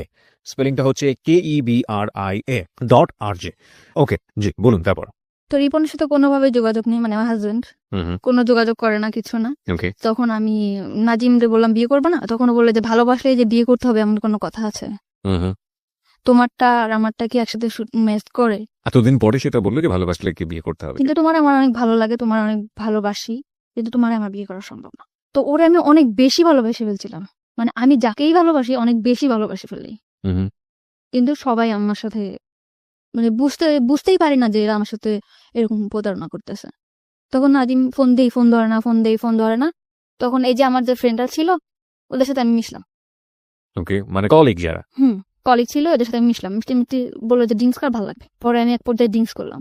ড্রিঙ্কস করলে সত্যিই দেখলাম ভালো লাগে। মানে ওই যে নাজিমের বিষয়ে যে কষ্টটা, কিংবা আমার যে পুরা মার দিক দিয়ে কষ্ট, কিংবা হাজবেন্ডের দিক দিয়ে কষ্ট, আমার কোনো কষ্টই নেই। পুরা দমে ড্রিঙ্কস করলাম। এমন ড্রিঙ্কস করতেছি আমার মধ্যে চেঞ্জ দেখে আমার দুলাভাই আমার দিকে হাত বাড়াইলো। যেরকম আমার বোন অফিসে গেছে, আমার দুলাভাই হঠাৎ আমার এসে পিছন দিয়ে ধরে বলে, তোর আমার খুব ভালো লাগে, তোর হাজবেন্ড নিয়ে আমি তোরে ভালোবাসি। তখন আমি আমার বোনকে বললাম, বোন তুই কোথায়? বাসায় আসছে। বাসায় আসার পর আমার 17,000 টাকা ছিল, ওর কাছ থেকে টাকাটা নিয়ে আমি বাসা দেখে চলে গেলাম। তো আরেকটা মেয়েরে নিলাম, মেয়েটার নাম ছিল মেঘলা। ওরে নেওয়ার পর ও আর আমি থাকতাম। তো ওখান থেকে আরো সুন্দরভাবে ড্রিঙ্কস করতে পারতাম। বাসায় কখন আসলাম, কখন গেলাম, ড্রিঙ্কস করে চিল্লাইতাম, কানতাম, নাজিম করে ওরে ফোন দিতাম, কোনো ছিল না। কিন্তু আমি ওখান থেকে ড্রিঙ্কস করা শুরু করলাম। ওর বন্ধু বান্ধব ছিল, মানে শেয়ারে, কিন্তু আমি 200 টাকা দিতাম, ও 200 টাকা দিত, এরকম একটা বোতল কিনে নিয়ে আসতো, বোতল কিনে খেতাম, খাইতে বাসায় যেতাম, মাতলামো করতাম, করতাম। তো এরকম করার পরে এখন রিজার্ভে ছিলাম। তো আমি পরে নতুন একটা পোস্ট লাগবে 1 তারিখে, গেল বছর, যে বছরটা চলে গেল, ওই গেল বছরের এই 1 তারিখে 1 তারিখে পোস্ট লাগছে। লাগার পর আমার এই যে জুন কমান্ডার ওনার সাথে আমার পরিচয় হলো, যে ঠিক আছে আপনার জন্য আমি ডিউটি করব এরকম একটা খ্রিস্টান প্রতিষ্ঠানে। তখন আমার খ্রিস্টান প্রতিষ্ঠানে দিল, আমি ওখানে ডিউটি করতাম। ডিউটি করার পরে ওখানে ডিউটি করতেছে 2টা মেয়ে, আমি আর একটা মেয়ে, আর ওই বাসাটায় থাকতাম। তা আমার হাজবেন্ড আমার সব দিক দিয়ে যোগাযোগ বন্ধ ছিল, কোনোভাবে আমার সাথে কোনো যোগাযোগ করতো না। তা আমার যে ছাড়টা ছিল উনি আবার আমার খুব হেল্প করতো, মানে কিরকম আমি ঠিক মতো বাসায় যাচ্ছি কিনা, কি করতেছি না করতেছি, এই বিষয়টা সে দেখতো। তারপর আমি ড্রিঙ্কস করতেছি, এটা অনেকভাবে বাধা দিত, যে পাখি আপনি ড্রিঙ্কস করবেন না, এরকম না করতে। আমি আপনার না কেন শুনবো, আমি আপনার না শুনবো না, আমি একজনের ভালোবাসি, এরকম আমি এত বেশি ভালোবাসতাম, চিল্লাপাল্লা করতাম, ড্রিঙ্কস করতাম, রাস্তাঘাটে চিল্লাপাল্লা করতাম। তখন আমারে বললো যে একটা মানুষ এত ভালোবাসতে পারে। তখন আমার ওই স্যার নাজিমকে ফোন দিল, যে ভাইয়া একটা মেয়ে আপনাকে কতটা ভালোবাসে। তখন ও বললো যে হ্যাঁ মেয়েটা অনেক ভালো, আমি ওকে ভালোবাসি, কিন্তু ওকে আমার পক্ষে বিয়ে করা সম্ভব না। নাজিম এটা বললো। তখন আমার সব কলিগরা ওকে একবার করে ফোন করলো, যে ভাইয়া, মানে আপনি সব কলিগের কাছে আপনার উইকনেসটা দেখাতেন, যে আপনার দুর্বলতাটা দেখাতেন। আমি ড্রিঙ্কস করার পরে আমি আর সবসময় ওরকম ওরে ফিল করতাম, আমি আগের মতো ডিউটি করতে পারতাম না, করতে পারতাম না ওরকম। তারপরে আমার করলো, আমি ওখান থেকে সরে আসলাম আস্তে আস্তে, মানে ফ্রেন্ডদের কাছ থেকে সরে আসলাম, কিন্তু আমি বাসায় ড্রিঙ্কস করতাম। তখন আমার স্যার বললো যে তুমি এভাবে ড্রিঙ্কস করো না পাখি, তুমি আসলে অনেক ভালো মেয়ে, এরকম বিভিন্ন রকম কথা বলতো। কিন্তু ওই পোস্টে আমি ঠিক মতো আবার ডিউটিটা করতাম। আমার কোনো জায়গা থেকে আমার ডিউটির কারণে কখনো চাকরিটা যেত না। ওকে, আমি ঠিক মতো ডিউটি করতাম। ডিউটি আওয়ার্সের পরে আমি উল্টাপাল্টা করতাম, যেরকম ড্রিঙ্কস করতাম, আবার বাইরে ঘুরতে যেতাম, এটা করতাম। তখন আমার স্যার আমার দিকে আগে আসলো। কিভাবে আগে আসলো? বললো যে তোমার মতো ভালো যদি আমার ওয়াইফ আমারে বাসতো, তাহলে আমার মনে হয় পুরো পৃথিবীটা ওরে দিয়ে দিতাম। এই ধরনের কথা বলতো। মানে তার ওয়াইফের প্রতি অনেক ধরনের দুর্বলতা আমাকে দেখাইতো। মানে তার ওয়াইফ তার দিক দিয়ে পারফেক্ট না, সে তাকে ভালোবাসে না, সে তাকে কোনোভাবে সুখ দিতে পারে না, সে তার ছেলের দিকে যত্ন নেয় না, সে তার সংসারে কোনোভাবেই মানে মন নেই, এরকম। তখন আমি বললাম এসব কথা আমারে বলেন কেন? তখন আমার মনের মধ্যে কিন্তু নাজিমই আছে। আর সে মানে অফিস আওয়ারের পরে আমার নিয়ে ঘুরতে যেত, আমিও যেতাম, আমার ড্রিঙ্কস করে যেত, ঘুরতে যেত, করতো। তখন আমি খুশি ছিলাম, ভালোই ছিলাম। ওকে, তারপরে না হইলো, ওনার ওয়াইফ যখন বাড়িতে গেছে তখন আমি আর উনি একদিন ড্রিঙ্কস করছি। উনি ড্রিঙ্কস করলে কোনো প্রবলেম হয় না, ওকে, কিন্তু আমি ড্রিঙ্কস করার পরে আমি মানে পুরো অ্যাবনর্মাল হয়ে যায়। তখন আমি চিন্তা করতাম, মানে আমার সেন্সই থাকতো না। কিন্তু ওই নাজিমকে কল করতাম, নাজিমকে কল করে এটা করতাম, ওটা করতাম, উল্টাপাল্টা চিল্লাপাল্লা করতাম। তো ওনার ওয়াইফ যখন বাড়িতে গেছে, ওনার বাসায় আমাকে নিয়ে গেছে। এটা কি আপনি জানতেন আগে থেকে যে ওনার না, বাড়িতে আছে? তা আমি কিছু জানতাম না। আমরা কিন্তু কুড়িল বিশ্বরের একটা বার আছে, ওখানে থেকে ড্রিঙ্কসটা বাইরে এনে ড্রিঙ্কস করছি। এটা জায়গায় বসে ড্রিঙ্কস করার পর আমি অ্যাবনর্মাল হয়ে গেছি। পরে উনি ওনার বাসায় আমাকে নিয়ে গেছে। নিয়ে যাওয়ার পরে সত্যি কথা আমার সেন্স ছিল না তখন, হয়তোবা আমাদের মধ্যে ফিজিক্যাল কোনো রিলেশন আছে, হয়তোবা। হয়তোবা মানে কি আমি শিওর। ওকে, আপনি পরবর্তীতে শিওর হয়েছেন? ওকে, হয়েছে তা মানে ড্রিঙ্কস করার অনেক রাত্রেবেলা আমার মানে সেন্স একদম আমি এখানে স্যার, আমি এখানে কেন? তখন বলতেছে কি যে তোমার আমার খুব ভালো লাগে, তোমার সবকিছু পারফেক্ট, আমার ওয়াইফের থেকে তুমি অনেক বেটার, এরকম করে বললো। তখন আমি খুব কাঁদতেছি যে আপনি এটা কি করলেন, আপনার সাথে আমার এটা কেন হলো, এরকম করে। তখন মানে নিছি, নেওয়ার পরে না তখন চাকরিটা বাঁচানোর ভয়, তখন ভয় পেতাম কি হয়তো বা চাকরিটা থাকবে না। চাকরি না থাকার ভয়টা কেন ছিল? মানে ফোর্সে চাকরি করতাম, এটা তো কোনো সরকারি চাকরি না, এটা যখন তখন চলে যেতে পারে। আপনি যার কথা বলছেন উনি চাইলে আপনার চাকরি ডিসমিস করে দিতে পারেন। হ্যাঁ, একজন জুন কমান্ডার ছিল, সে চাইলে চাকরি ডিসমিস করতে পারতো। কারণ ফার্স্ট যেখানে চাকরি করতাম উনি কিন্তু তখন আমার নামে কমপ্লেন করার পরে আমার চাকরিটা ওখান থেকে যাওয়ার পরে আমি রিজার্ভে আসছিলাম। ওকে, সো আপনার এই ভয়টা কাজ করতো? হ্যাঁ, এইভাবে কাজ করতো, এই যে আমার যদি কোনোভাবে চাকরিটা না যেত। তারপর এরকম যে আমার বিভিন্ন জায়গায় ঘুরতে নিয়ে যেত, বিভিন্ন জিনিস গিফট করতো, কিনে দিত। আপনি এগ্রি করে গেলেন? হ্যাঁ, আমি এগ্রি করে গেলাম যে নাজিমের অ্যাবসেন্টটা কিন্তু সে ঢুকে পড়ছে আমার লাইফে। এত দ্রুত? এত দ্রুত মানে কি, বেশ কিছুদিন হয়েছে, 4 মাস এরকম। সে এরকম একটা মানুষ যে সে কিভাবে যেন আমার ক্যাশ করে ফেললো। আর তারা আমি কিন্তু ফার্স্ট টাইমে বলতাম যে আপনার আমি কখনো ভালোবাসবো না। আমি তারা আরো বলতাম যে আপনার ওয়াইফ আছে না, এরকম এরকম জিনিস গিফট করবেন, এইভাবে সে অনেক, ওয়াইফকে কিভাবে কনভিন্স করবে? হ্যাঁ, সে তার ওয়াইফকে কিন্তু অনেক চেষ্টা করতো, কিন্তু তার ওয়াইফ সেরকম ধরনের ছিল না। অ্যাকর্ডিং টু হিজ ল্যাঙ্গুয়েজ, মানে তার ভাষ্য অনুযায়ী। ওকে, তার কথা অনুযায়ী সেরকম ছিল না, সে পারফেক্ট ছিল না। ঠিক আছে, তারপরে এরকম আমার তখনও আপনার আগের হাজবেন্ডের সঙ্গে আপনার না, আমার ডিভোর্স হয় নাই। আমার আগের হাজবেন্ডের সাথে আমার ডিভোর্স ছিলই না। আমার হাজবেন্ডের সাথে আমার কোনো যোগাযোগও ছিল না। তারপরে এই করছে, এরকম আসতে যেত আমার ডিউটি আওয়ার্সের পরে, আমি তার সাথে আমরা একসাথে ঘুরতে যেতাম, খাইতাম। ঠিক আছে, এরকম ভাবে ছিল। সে এরকম আস্তে আস্তে আমার একদম অনেক কাছে চলে আসলো। সে মনে করেন আমার ডিউটি আওয়ার্সের পরে আমার না দেখলে পাগল হয়ে যেত। যেমনি হোক আমার বোঝাতো, সে চলে আসতো। কোথায় চলে আসতো? অফিসের ওখানে চলে আসতো, আইসা আমার নিয়ে বাসায় নামায় দিয়ে আসতো। যেহেতু সে একজন অফিসার এবং তার আন্ডারে তো অনেক এমপ্লয়ি কাজ করে, বাকি সবাই বুঝতো না ব্যাপারটা, এবং তার জন্য এটা প্রেস্টিজিয়াস না? দূরে থাকতো অফিস থেকে, মনে করেন এখান থেকে 10-5 মিনিট হাইটে যাওয়া লাগবে, এরকম এতটা দূরে থাকতো সে আমার রিক্সায় যাইতে কষ্ট হবে দেখে সে রেগুলার, একটা ভাঙা রোড ছিল, ওই ভাঙা রোডের রেগুলার আমার জন্য বাইক নিয়ে দাঁড়ায় থাকতো। ওকে, ওকে, ওখান থেকে আমাকে নিয়ে ওখানে নামায় দিয়ে আসতো। নামায় দিয়ে আসতে যেতে এরকম রেগুলার দিয়ে আসতো। তারপরে আমি বুঝলাম যে আসলে সে আমাকে অনেক ভালোবাসে, ওকে, অনেক ভালোবাসে। তারপরে আমি আস্তে আস্তে ওনার প্রতি দুর্বল হলাম। যখন আমি দেখলাম যে না, তার ওয়াইফ তার প্রতি না, তখন আমি তার প্রতি দুর্বল হলাম। ও দুর্বল করে ফেলছিল আমাকে, এমন মানে ওয়াইফ তার প্রতি ডিভোটেড না, এটা তো তার ল্যাঙ্গুয়েজ ছিল। তার ছিল, আর আমিও বুঝতাম। কিভাবে বুঝতেন? মানে সে যখন ফোনে কথা বলতো, মানে তার ওয়াইফের বলতো একটু পানি দাও তো, তুমি নিয়ে খাও। এটা আপনি ফোনে শুনতে পাতেন? হ্যাঁ, এটা আমি শুনতে পেতাম। তুমি নাও কিংবা এদিকে আসো তো, মানে আমি শুনতাম। তার ফ্যামিলি সম্পর্কে আপনি কতটুকু জানতেন? শুধু ওই ওয়াইফের বদনামি জানতেন নাকি আরো অন্য কিছু জানতেন? না, ওয়াইফের ওটুকু জানতাম, তার ফ্যামিলিটা অনেক বেশি ভালো ছিল। কিরকম? সে তার রুমে সে অনেক দিক দিয়ে তার ওয়াইফের সুখে রাখছিল, কিন্তু সে যে তার ওয়াইফ, সে কখনো মনে করতো না যে আমার হাজবেন্ডের সুখে আমি সুখী। সে মনে করতো তার সুখই তার সুখ, হাজবেন্ডের যে একটা জিনিস, এই জিনিসটা যে আমার, সে এটা ভাবতো না। এটা তো তার ভাষ্য অনুযায়ী, আপনি তো তার পরিবারের মধ্যে ঢোকেননি, কখনো আমি তার এভাবে যেয়ে দেখি না, দেখেন নাই, সে তার যেভাবে বলেছে আপনি সেটা সেভাবে বোঝার চেষ্টা করেছেন। এভাবেই। ওকে ওকে। তারপরে এরকম কয়েক মাস গেল, যাওয়ার পরে তখন এই কয়েক মাসের মধ্যে আপনারা কি কি করছেন? হ্যাং আউট করছেন, বাইরে ঘুরে বেড়াচ্ছেন, ডেট করছেন, রুম ডেট করছেন জি কন্টিনিউয়াসলি? জি কন্টিনিউয়াসলি। একবারের জন্য মনে হয়নি যে অন্যায় করছেন? অন্যায় ফার্স্টে মনে হয়েছিল, পরে মনে হলো যে না, আমার লাইফটা কি, আমার তো ওই নোংরা জায়গা থেকে উঠাই নিয়ে আসছে। আমি যে ড্রিঙ্কস করতাম, আজে বাজে ছেলেদের সাথে আমি মিশতাম, আমি যে খারাপ হি অলসো ড্রিঙ্কস, সেও তো সে ড্রিঙ্কস। কিন্তু আমার জন্য ড্রিঙ্কস করতো, সে কিন্তু ফার্স্টে করতো না। মানে আপনাকে এখানে থেকে নিয়ে আসার জন্য যে কোনো ভাবেই হোক না কেন, আপনার যে রাস্তায় আছেন সেই রাস্তায় আগে পা দিয়েছে, তারপর ওখান থেকে সরানোর চেষ্টা। আমাকে বিভিন্ন ছেলেদের সাথে আমি মিশতাম, বিভিন্ন ছেলেদের সাথে আমি ভালো কোনো ড্রেস পরতাম না, যেরকম জিন্স টপস এগুলো পরতাম। ওকে, জিন্স টপস। ওকে, হ্যাঁ, এইগুলা থেকে সে আমার বাই করছে, ভালো ভালো ড্রেস কিনে দিছে, বড় বড় হাতার জামা বানায় দিছে, যে এগুলা পরো না, খারাপ বলবে মানুষ। মানে আমার মধ্যে একটা চেঞ্জ আনছে সে। আমি যেরকম আগে রাস্তায় বেরোলে মনে হতো যে না, এই ছেলের সাথে দুষ্টামি করবো, কথা বলবো, এরকম আমার আর মনে হয় না। বাই দ্য ওয়ে, আমার একটা প্রশ্ন আছে। ছেলেটা যদি আপনাকে এতটাই ভালোবাসবে তাহলে প্রথম দিন নিয়ে কি কেন এই ধরনের শারীরিক সম্পর্ক করলো? সে তো অন্যভাবে আপনাকে প্রপোজ করতে পারতো। এটা হয়তো বা তারও ইচ্ছা ছিল না, এটা আমি আসলে জানি না। কখন আপনি তাকে জিজ্ঞেস করেছেন পরবর্তীতে যে তুমি আমাকে যেহেতু লাভই করলো তাহলে আমি কেন তাকে এটা বাধ্য করলে? করছিলাম। আপনি তাকে বাধ্য করেছেন অ্যাকর্ডিং টু হিজ ভয়েস, মানে সে এটা বলেছে? সে বলেছে তুমি আমাকে বাধ্য করছো, আমি একটা পুরুষ মানুষ, আমি আনকন্ট্রোল হয়ে গেছি। বাধ্য করেছে বলেন? আপনার অ্যাটিটিউডের মধ্যে এগুলো ছিল? হ্যাঁ, আমি হয়তো বা কিছু করছি, কিন্তু এটা আমার, বললাম না, আমার তখনও সেন্স নাই। আমি অনেক, you are not in sense.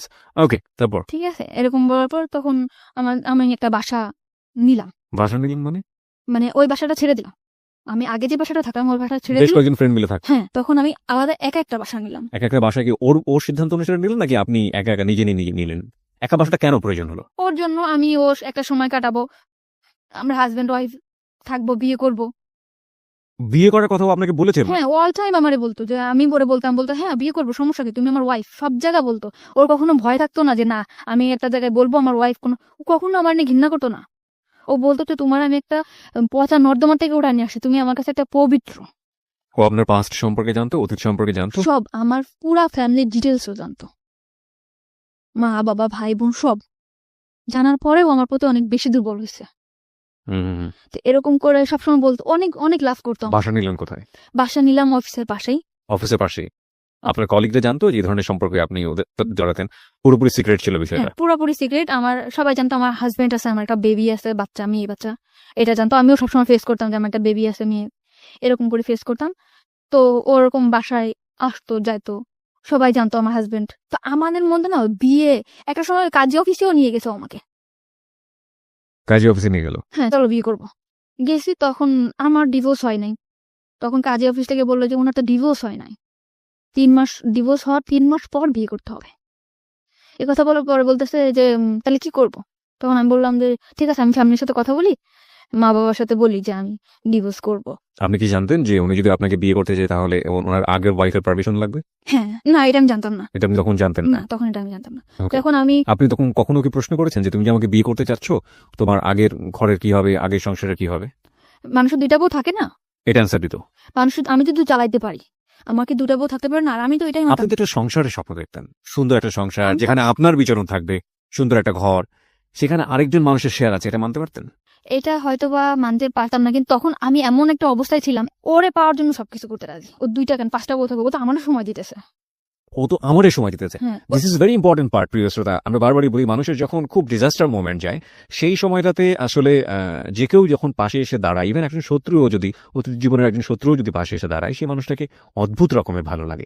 কিন্তু সেটার মধ্যেও যে এক ধরনের জটিলতা থাকে, সেটা ভবিষ্যতে একসময় মেঘ কেটে যাবে, আকাশ পরিষ্কার হয়ে যাবে, তারপর এই মানুষের যে কন্ডিশন, ফ্যামিলি কন্ডিশন বা এই মানুষের যে অবস্থা, সেটা আসলে আমার জীবনকে কতটা প্রভাবিত করতে পারবে ইন এ পজিটিভ সেন্স, ওই জিনিসটা কিন্তু মাথার মধ্যে কাজ করে না। আর ওর একটা ব্যাকগ্রাউন্ড কথা আপনারা চিন্তা করবেন, ও তখন বয়স খুব বেশি হলে 17 থেকে 18, এবং ওর এডুকেশন, ওর ফ্যামিলি ব্যাকগ্রাউন্ড, ওর যে অবস্থা, সবকিছু জায়গা থেকে এটা অত্যন্ত লোভনীয় মনে হয়েছে ওর কাছে। সব দিক থেকে মেন্টালিও অনেক বেশি ডিপেন্ডেন্ট হয়ে গেছে। আর ফিজিক্যাল ব্যাপারটা তো ওর জন্য কি, সেটা ছোটবেলা থেকে যারা শুনছেন একেবারে প্রথম থেকে তারা বুঝতেই পারছেন। হ্যাঁ, বলুন। তারপর তখন বাসা নিলেন? তো কাজী আমাদের বলল যে তোমার বিয়ে তো করতে হবে, বিয়ে তো করবা, আজ করো 3 মাস পরে করবো, কিন্তু সবচেয়ে বড় কথা হলো মানুষের শরীরে, মানে লোক দেখানো বিয়ে এবং ইসের বিয়ে থেকে, মানে কাগজে কলমে বিয়ে, হাদিস মোতাবেক বিয়ে, যেটা থেকে সবচেয়ে মনের বিয়েটাই বড়। এটা হলে না, তখন আমি এটার মধ্যে কাজ করতে, যে আমাদের তো মনের বিয়ে তাহলে হয়েই গেছে, বিয়ে করব। আর ও যেখানে যাবে, আমার ওয়াইফ, সব জায়গায় বলতে আমার আমার ওয়াইফ, আমি বলতাম আমার হাজবেন্ড। আমার নাম কিন্তু ইসলাম ছিল না, আমি কিন্তু ইসলাম দিছি। কেন ইসলাম, মানে আপনি আপনার রিলিজিয়ন কি? আমার হচ্ছে আক্তার। মানে আপনি ধর্ম তো ইসলাম। হ্যাঁ ইসলাম, তো ইসলাম কেন দিলেন? ওর নামের সাথে ইসলাম আছে এই কারণে, তার নামটার শেষে ইসলাম আছে, যে কারণে আপনি ইসলাম যোগ করে নিয়েছেন। ওকে। তখন থেকে কিন্তু আমার নামের পিছনে ইসলাম যোগ করলাম, এবং সে নাকফুল, এই যে নাকফুলটা তার দেওয়া, যে আমাদের বিয়ে হয়েছে এভাবে। ও নাকফুলটা সে আপনাকে গিফট করলো? হ্যাঁ, সে আমাকে গিফট করলো। ওকে। তো নাকফুলটা গিফট করলে, যে হাজবেন্ডের নাকফুল থাকে, আমি নাকফুল পরলাম। দেন বাসা যেরকম, আমার বাসাটা সবসময় গুছানো গাছানো থাকতো, সে যেরকম পছন্দ করতো, সে কিন্তু অনেক বেশি পছন্দ করতো যে আমি যাতে সবসময় টিপটাপ গুছানো গাছানো থাকতাম। এরকম আমি সবসময় গুছাই গাছা রাখতাম। আর বাসার ফার্নিচার গুলো কি সে কিনে দিল? আমার বাসার যত যা কত টাকা ভাড়া ছিল বাসা? 5,500 টাকা। ওকে। তো এরকম সবকিছু সে কিনলো, টিভি, তারপরে আপনার যা যা সংসারে যা যা লাগে সব সে কিনলো। মানে সে আর একটা সংসার করলো এখানে নতুন করে। Okay. তাকে দেখে কখনো বোঝা যাবে না যে সে কখনো আমার ভবিষ্যতে ঠকাবে। ঠিক আছে, এরকম করে থাকলাম কিছুদিন। থাকার পরে আমি আবারও, মানে আমি এটা থাকলেও না, আমার ফ্যামিলিতে হয়েছে এর মধ্যে মিস করছি। এর মধ্যে আমার ফ্যামিলিতে টুকটাক জানাইতাম যে আমি আমার আর কোনো দরকার নাই। মানে আমার ফ্যামিলিতে আমি খুব বেশি অহংকার করা শুরু করলাম তখন। কেন অহংকার করলেন? যে আমার ওইরকম, মানে আপনার কি এরকম চিন্তা কখনই সবসময় কাজ করতে যে আপনি ফ্যামিলি থেকে ডিটাচড হতে চান, ফ্যামিলি থেকে নিজের মতো করে একটা? সময় চাইতাম যে আমার ফ্যামিলি থেকে আমি দূরে চলে যাই, আমার ফ্যামিলিটা আমার পছন্দ না। ওকে। তা আমি বলতাম যে আমার এখন তোমাদের পর আমার আর ডিপেন্ড করতে হবে না, আমি এখন আমার মতো করে থাকতে পারবো। আমার লাইফে এমন একটা মানুষ আসছে যে তোমাদের কথা আমার চিন্তা করতে হবে না। মানে সবসময় অহংকার করতাম আমার ফ্যামিলির প্রতি, যে তোমরা কেমন থাকো তার থেকে ভালো আমি থাকি, আমি অনেক বেশি ভালো থাকি। এরকম করে বললাম আমার ফ্যামিলিতে। এবং সেটা কি জানতো যে কি কারণে আপনি এই অহংকারটা করছেন? হ্যাঁ, তারা আমার প্রশ্ন করতো যে কেন এরকম করো, তুই বিয়ে করছো? হ্যাঁ, মানে আমার ফ্যামিলিতে আমি বলতাম যে আমি বিয়ে করছি, আমি ভালো আছি। আমার বাসা আমার বোনও চিনতো না, আমার মাও চিনতো না। বলতে না না কখন? না, বলতাম ভালো আছি। ওকে। আর বলতাম ভালো আছি, এই জন্য তারা কখনো চাপও দিত না যে না আমি ভালো আছি। ওকে। আর আমার গার্জিয়ানরা তত বেশি শক্ত ছিল না যে অন্যান্য বাচ্চারা যেরকম দূরে থাকলে মারধর করে একটা জায়গায় আনে, আমার মনে হয় ওরকম কখনো আমি পাই নাই, শক্ত গাইডেন্স। শক্ত গার্জেন আমি পাই নাই। কিন্তু ও আমার অনেক বেশি শক্ত গার্জেন। ওর পারমিশন ছাড়া আমি কখনো বাসার থেকে নামতাম না, কখনো কোনো কারোর সাথে যোগাযোগ করতাম না। তো ওই চাকরিটা চলে, মানে রিজার্ভ থেকে আসার পরে ওর কাছে যখন আসলাম, পুরা সিম কার্ড, পুরা সবকিছু বন্ধ করে দিলাম ওর মতো করে। শুধু ওর নাম্বার, বোনের নাম্বার, দুলাভাইয়ের নাম্বারটাও ছিল না, বাবার নাম্বার, মার নাম্বার, এই কজনের নাম্বার ছাড়া আমার কোনো কলিগের নাম্বার, কারোর সাথে কোনো যোগাযোগ আমার ছিল না। আমার পৃথিবীটাই ও ছিল, আমার অফিস আর ও, এছাড়া কিছু না। ও তেমনি, মানে যতটুকু সময় অফিসে থাকবে, অফিস শেষ করে বাসায় যে ড্রেসটা চেঞ্জ করে আমার বাসায় চলে আসবে। রাত 10টা, কিন্তু রাত্রে থাকতে পারতো না, যেহেতু সে ম্যারিড পার্সন, চলে যেত রাত্রে। তো এরকম পাশের ফ্ল্যাটের বাড়ি জিজ্ঞেস করতে, ভাবি ভাই আজ কেন চলে যায়? আমি সে বলতাম যে সে জুন কমনটা, সে রাত্রে নাইট চেক করতে হয়, অবশ্যই তাকে যেতে হবে। ওকে। মানে বাসার লোকজন জানতো আপনার হাজবেন্ড সে? সবাই, মানে দোকানে যে খাইতাম, দোকানের লোক জানতো, এলাকার লোক জানতো, পাশের বাসার মানে পাশের ফ্ল্যাটের লোক জানতো, সবাই জানতো। তো আমার ফ্যামিলিতে আমি অনেক বেশি কড়া করে ফেলছিলাম যে তোমার মা, তুমি আমার মা, তোমার আমার লাগবে না, তোমার মানে অনেক বেশি খারাপ ব্যবহার করতাম, লাগবে না, কারোর লাগবে না, আমি অনেক ভালো আছি, সবার থেকে আমি ভালো আছি, এরকম অহংকার করা শুরু করলাম। তাদের দিক থেকে আমি অনেক দূরে চলে আসলাম। ওকে। তারপরে আমার মা বললো যে ঠিক আছে, যদি বিয়ে করে থাকো ভালো। তখন আমি ওরে, এরকম যাচ্ছে দিন যাচ্ছে, তখন আমার মধ্যে কাজ করে যে তখন আর কি একটু বাস্তববাদী মনে হয় হচ্ছিলাম। মানে চিন্তা করতাম যে আসলে কি এটা আমার হবে। আমার মনের মধ্যে কিন্তু কাজ করতো যে সে তো আমার হাজবেন্ড না, সে কি আমার সাথে থাকবে, শুধু এটা মনে হতো। এখন আমার মা কিন্তু আমার বলতো, কিংবা ফ্যামিলির সবাই বলতো, মা বলতো যে ছেলে যদি ভালো হয় তো ভালো। আর সবসময় চাইতো যে আমি একটা বিয়ে করি, সংসার করি, আমি নিজের মতো করে বিয়ে করি, যাতে আমি আর আমি সবসময় তোমার ফ্যামিলির বকাবকি করতাম যে কি বিয়ে দিছো, আমার লাইফটা কেন এরকম হলো। এরকম বলার পরে বললো যে তুই যদি ভালো থাকিস তো ভালো। আমি বলতাম যে মা আজকে এই বাজার করছে, ওই বাজার করছে, মাও ভালো। কিন্তু মা সবসময় বলতো যে এই যাই হোক, শুনলি তো অনেক ভালো, তুই ওর কাছ থেকে কিছু টাকা পয়সা রেখে দিস, জিনিসপত্র, গয়নাগাটি। আমার মধ্যে না কখনো লোভটা কাজ করতো না। ও কিন্তু অনেক ভালো একটা জব করে, আমি কিন্তু ইচ্ছা করলে ওর কাছ থেকে অনেক টাকা যখন তখন নিতে পারতাম। আমি সংসারিক খরচ ছাড়া ওর কাছ থেকে কখনো টাকা নিতাম না। মানে আমার মাকে দিয়ে সবসময় বলতো যে ওর কাছ থেকে টাকা নিয়ে রাখবি, 10,000 টাকা, 5,000 টাকা নিয়ে রাখ। এই কথাগুলো কিন্তু ওরা আমি কখনো বলতাম না, কারণ আমার ফ্যামিলি অনেক বেশি ছোট হয়ে যাবে ওর কাছে। ঠিক আছে, এরকম টাকার কথা বলতো। মামি, আপনার মা কবে জানলো ওর সম্পর্কে? মা তো পরে বলার কথা। বোনের বাসা থেকে চলে আসার পরে কিভাবে? ফোন দিয়ে বলছি, আমি ফোন দিয়ে বলছি ফোন দিয়ে কি বলেছিলেন? যে আমি মানে আমার বললো যে তুই বাড়িতে আসিস না, যোগাযোগ করিস না। তখন আমি বললাম ভালো আছে, আমি বিয়ে করছি। তখন ওর সাথেও ফোনে কথা বললো, ওর সঙ্গে কথা বলো, কি বললো? বললো আন্টি আন্টি আমি ওর সাথে একসাথে চাকরি করি, ভালো, ও খুব ভালো মেয়ে, এই সেটা বললো। কিন্তু আমাদের মধ্যে যে রিলেশন আছে ও বলোনি। মানে ওইটা বলেনি যে ও আপনাকে বিয়ে করেছে? না, ওকে। কিন্তু ও বললো যে ওর নিয়ে কোনো টেনশন করা লাগবে না, আমি আছি ওর পিছনে, সারা জীবন থাকবো। ওকে, ওর স্ট্যাটাস কি, ফ্যামিলি স্ট্যাটাস কি, কি অবস্থায় আছে কিছুই জানে না না আপনার ফ্যামিলি? না। ওকে ফাইন, তারপর? কিন্তু বলছিলাম মারে যে মা, মানে পরে বলছি যে মা আমি, ও কিন্তু পরে বললো যে ও সব জানে শুনে তোরে বিয়ে করছে। আমি বলছি হ্যাঁ, ওর একটা বাচ্চা আছে, কিন্তু ওর বউ নেই। কিন্তু ওর বউ নেই? মারে মিথ্যা কথা বলছি যে মা আমার পুরো ফ্যামিলিতে বলছি যে ওর একটা বাচ্চা আছে কিন্তু ওর বউ নেই। এটা বলার পরে তো বললো ঠিক আছে, তুই যদি সুখে থাকিস তুই থাক। কিন্তু আমার সবসময় আমার মা কান ভাঙানি দিত, তোর কাছে টাকা নিয়ে, এটা নিয়ে, ওটা নিয়ে। কিন্তু এটা আমি নিতে পারতাম ওর কাছ থেকে টাকা নিয়ে এটা নেই ওটা নেই। হুম। ওকে। কিন্তু এটা আমি ওরে চাইতেও পারতাম না। কিন্তু একদিন আমি চাইছি, একদিন আমি বললাম যে তুমি আমার টাকা দাও, তোমার লাইফ থেকে আমি চলে যাবো। তুমি মানে টাকা দাও, তোমার লাইফ থেকে আমি চলে যাবো। লাইফ থেকে চলে যাওয়ার প্রশ্নটা কেন আসলো? মানে চলে যাওয়ার প্রশ্নটাকে আমি চিন্তা করতেছি যে ও কি সত্যি আমার কোনোদিন স্ত্রীর মর্যাদা দিতে পারবে? আমরা যেখানে একটা জায়গায় চাকরি করি সবাই তো জানে যে আমি কোন জায়গা থেকে আসছি, আমি জিন্স করছি সবার সাথে, ওর যে একটা রেকর্ড এটা তো খারাপ হবে অফিসে। Okay, very good, very good, very good thinking. তারপর? ঠিক আছে, ওর যে একটা মানে যে পজিশনে আছে সবাই তো ওরা অসম্মান করবে। হ্যাঁ হ্যাঁ। তো আমি যদি এরকম একটা জায়গা থেকে আসছি, আমার লাইফে এত দুর্ঘটনা, সবাই কি ভাববে? তা আমি ওর লাইফ থেকে চলে যাবো। এটা আপনার মধ্যে সেন্স গ্রো করেছে নাকি ওর আচরণের মধ্যে জিনিসগুলো ছিল? কখনো আচরণ চেঞ্জ হয়নি, ও কখনো আমার দূরে সরাইতে চায় না। আমি সবসময় বলতাম আমি চলে যাবো, থাকবো না, আমি তোমার সাথে থাকবো না, এটা বলতাম। ওকে। আর আমার মধ্যে কাজ করতে হচ্ছে আমার সাথে তো বিয়ে হয়নি, আদৌ কি থাকবে? সবসময় দুর্বলতা। না, একটা জিনিস আমি বুঝতে পারছি, সেটা হচ্ছে যে আপনার নাজিমের সঙ্গে তখন তো আপনি চাইলে ডিভোর্স দিতে পারতেন, যেহেতু আপনাকে বিয়ে করতে চাচ্ছে। আপনি ডিভোর্সটা কেন দেননি? আপনি কেন ডিভোর্স দেননি? আমি চাইছিলাম যে সে ডিভোর্স দিক। নাজিম আপনাকে ডিভোর্স দিক? নাজিম না, রিপন। সরি, রিপন আপনাকে ডিভোর্স দিক? হ্যাঁ। আহ, রিপন আপনাকে ডিভোর্স আর ওর দিয়ে আপনার লাভটা কি? না, আমি ওর প্রতি আমার কোনো ইয়াই ছিল না। তো তাহলে আপনি কেন দেননি? ওর প্রতি মানে ওর পিছনে আমি চিন্তা করতাম যে ওর পিছনে আমি 1 সেকেন্ড নষ্ট করি, ওইটাই আমার নষ্ট। ডিভোর্স টিভোর্স যার যাকে যা হয় হোক। কিন্তু আপনার তো এই ভদ্রলোককে পাওয়ার জন্য, বিয়ে করার জন্য আপনার অন্তত আপনার জায়গা থেকে পথটাকে ওপেন মানে খোলাসা রাখতে হবে। সেই জায়গাটা থেকে তো আপনাকে সিঙ্গেল স্ট্যাটাসে আসতে হবে। আপনি তো কাগজে কলমে তখনও কারো না কারো বিবাহিত বউ। তো আপনার কখনো মনে হয়নি যে আপনি ওকে ডিভোর্স দিয়ে দিবেন, রিপনকে ডিভোর্স? তো বহুবার মনে হচ্ছে যাই ডিভোর্স করি, আবার মনে হচ্ছে না করবো, সমস্যা কি? কিন্তু ওইভাবে যদি আমি জানতাম যে আসলে আমাদের অমুক ডেটে বিয়ে, কিংবা আসলে বিয়েটা মানে হচ্ছে, ফিক্স করা যদি থাকতো তাহলে আপনি এরকম একটা, কিন্তু আসলে বিয়ের ব্যাপারটা খুব ইমোশনাল ছিল, চলো করে ফেলি, চলো করে ফেলি, তারপর আবার যা সেরকম অবস্থায় চলে যাওয়া। ওকে, মানে সিরিয়াস ছিলেন না আপনার আলটিমেটলি। ইমোশন যখন আসতো তখন সবকিছু করে ফেলবো, ইমোশনটা থেমে গেলে আবার আগের জায়গায়। Very important. ওকে, তারপর? তখন আমি ওরে বললাম যে আমি তোমার লাইফ থেকে চলে যাবো। তখন ও বললো কেন চলে যাবা? আমি বললাম, থাকবে না, কারণ এইভাবে হয়, তুমি কখনো আমার সাথে রাত্রে থাকতেছো না, তুমি আমার বিয়ে করতেছো না, আমি এভাবে কি সংসার জীবন হয়? আমার একটা সংসার না এটা।